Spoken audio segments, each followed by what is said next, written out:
તો સત્તાધારના મહંત વિજય બાપુ પર જે આક્ષેપનો મુદ્દો છે, વિજય ભગતના મોટા ભાઈને ત્યાં હવે પોલીસ પહોંચી છે અને નીતિન ચાવડાએ વિજય ભગત સામે આક્ષેપ કર્યા છે. નીતિન ચાવડાનું નિવેદન નોંધાવતા પોલીસ પહોંચી અને ભાવનગર ખાતેના ઘર પર પોલીસની ટીમ પહોંચી છે અને નિવેદન નોંધવાની જે પ્રક્રિયા છે તે હાથ ધરવામાં આવી છે. નીતિન ચાવડાએ વિજય ભગત સામે આક્ષેપ પણ કર્યા હતા અને તેને લઈને જ હવે નીતિન ચાવડાનું નિવેદન નોંધવા પોલીસ પહોંચી છે.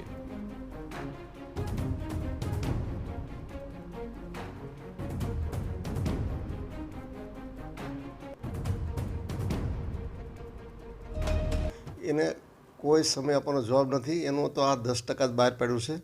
90% બધું એના કૌભાંડો, એના કાંડો મારી પાસે છે. અને એ જે મીડિયાની અંદર જે વાતો કરે છે, કોઈ તત્વજ્ઞાની હોય, કોઈ મહાન સંત હોય, એ જે વાત કરતા હોય, એ વાતમાં મને કોઈ ભરોસો નથી. ખોટું બોલવાની આદતવાળો માણસ છે. એટલે એના નિવેદનને અમે મીડિયાની અંદર જેને બોલ્યા છે, એના નિવેદનને હું બહુ ગંભીરતાથી લેતો નથી. એને પોતાને ખ્યાલ આવી ગયો છે. એનું જે ફેસ રીડિંગ, એને બોડી કેમિસ્ટ્રી એમ કહે છે કે એને હવે અહીંયાથી વિદાય છે.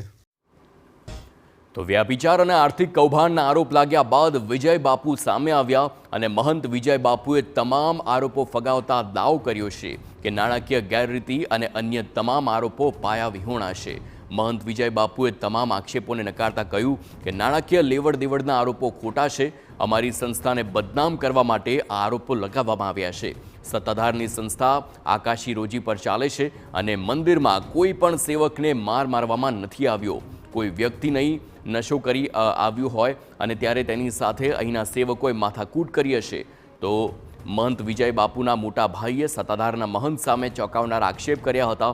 સાથે જ વિજય બાપુએ કહ્યું કે સરકાર જો તપાસ કરશે તો તમે બધું સામે આવશે.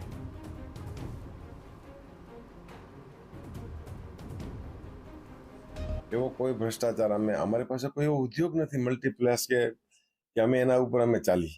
આકાશી રોજી ઉપર અમારી સંસ્થા ચાલે, શ્રદ્ધા ઉપર અને સમર્પણથી. અહીંયા કરોડો રૂપિયા કેવી રીતે હોય? ક્યાંથી કરોડો રૂપિયા આવે છે? કરોડો રૂપિયા એમને કોઈ આપી દે? અત્યારે ગવર્મેન્ટના એટલા રૂલ્સ રેગ્યુલેશન ચાલે છે, તો એમાંથી કેવી રીતે 10-10 રૂપિયાથી અમારી આ સંસ્થાની આજીવિકા આવે છે, આ રોજીરોટી. એના જે આક્ષેપો છે એ એકદમ બ્રીફિંગ વાળા છે, દબાવી દેવાના છે, વર્ચસ્વ ઊભું કરવા માટેના છે. પોતાની વાત સમાજમાં ખોટી બિહેવિયર કરી અને સમાજને ગેરમાર્ગે દોરવાની વાત છે.